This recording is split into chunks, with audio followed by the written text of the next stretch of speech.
Episode 154. Let's destroy the enemy. No one had expected Stephen Wrong to have a weapon on him at this point. When passing by him, Nola had carelessly not kept her distance from him. This ended up with Jake shielding her and getting injured instead. Shocked by the commotion, when she registered what happened, she couldn't breathe. Bursting into tears, Nola put her hands on her son's body and cried, "Jake!" With a pale face, Miranda watched the bodyguards tackle Stephen down instantly. One of them took the little steel object out of his mouth. Miranda squatted and examined it, finding it to be a switchblade.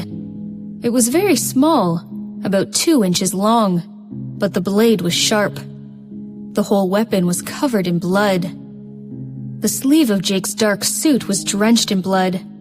He suddenly became pale.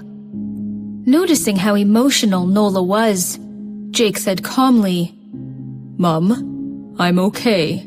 Nola panicked and looked at his wound, sobbing, "Okay?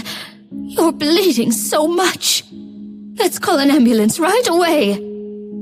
Jake became more and more pale. Blood flowed down his sleeve. Sucking in cold air, he said, "It's okay. Don't cry. Miranda, you take my mom back." "Will do," Miranda said. "Hunter, get me to the hospital."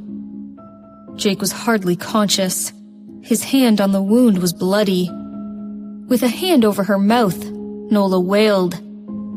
Seeing Stephen under the bodyguard's control, she strode over and slapped his face hard several times. "You ungrateful asshole!" She almost listened to Lila and set him free. She had no idea that this guy would launch a deadly attack. If the weapon hit elsewhere, Jake could be dead.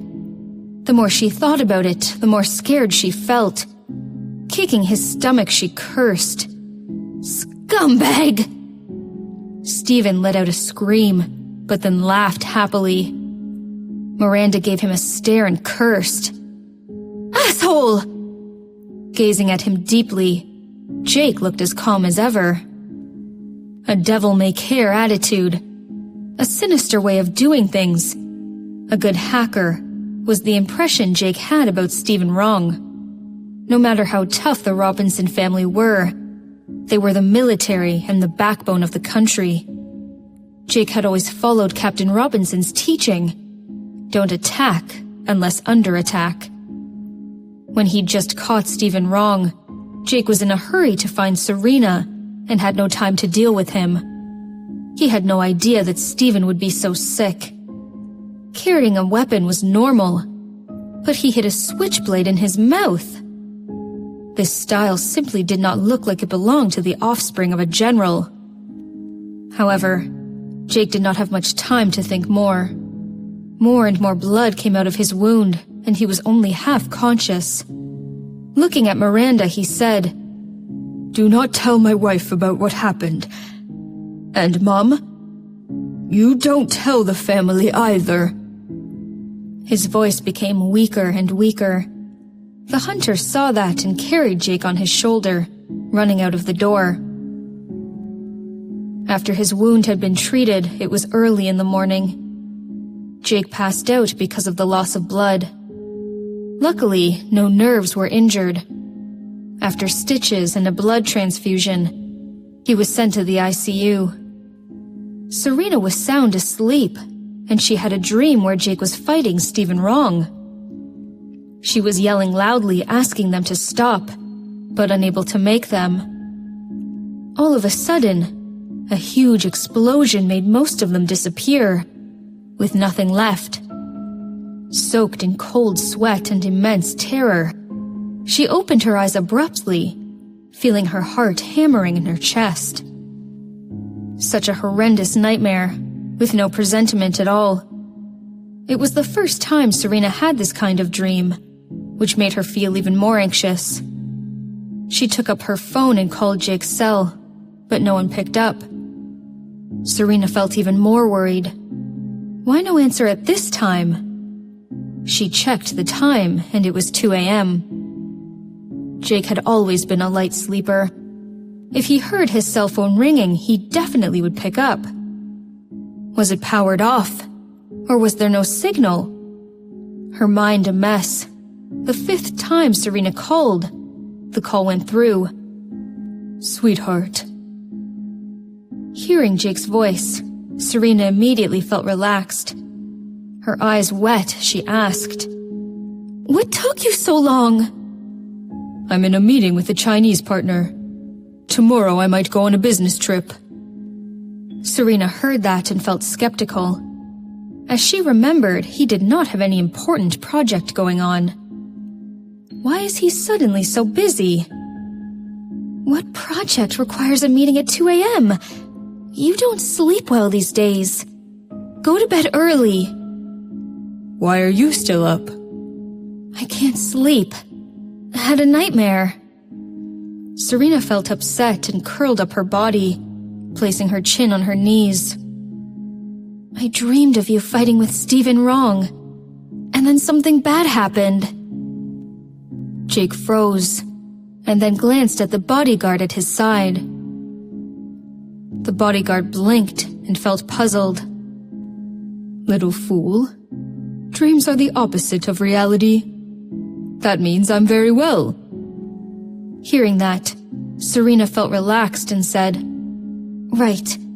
You go to bed now. I won't disturb you. When is your flight? 6 a.m. Rest well on the plane then. Will do. Good night. Good night. After hanging up, Jake gazed at the hunter sharply. You told her?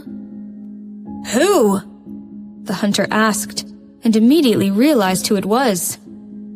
No, she called a couple of times and I did not dare to pick it up. Jake had eventually woken up and took her call. Tell Miranda to keep her in the dark. I don't want her worried about me.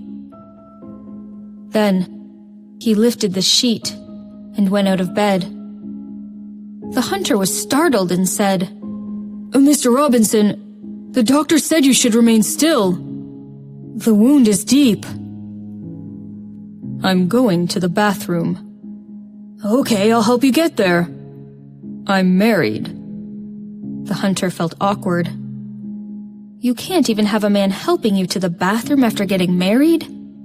This is a way too strict man. However, the hunter did not insist. Walking out of the room, he called up Miranda. Miranda was sitting in the living room, looking at Stephen Wrong, who was pig-tied and unable to move even his fingers. I see. No, she did not call me. Even if she does, I will not tell her. Miranda yawned, feeling drowsy. All right, bye. And drifted off on the sofa.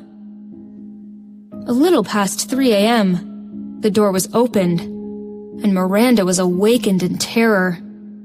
The visitor was Mr. Robinson. Aren't you staying at the hospital? Jake did not look at Miranda, but at Stephen Wrong, who was sound asleep on the floor. Close the door. Let's destroy the enemy.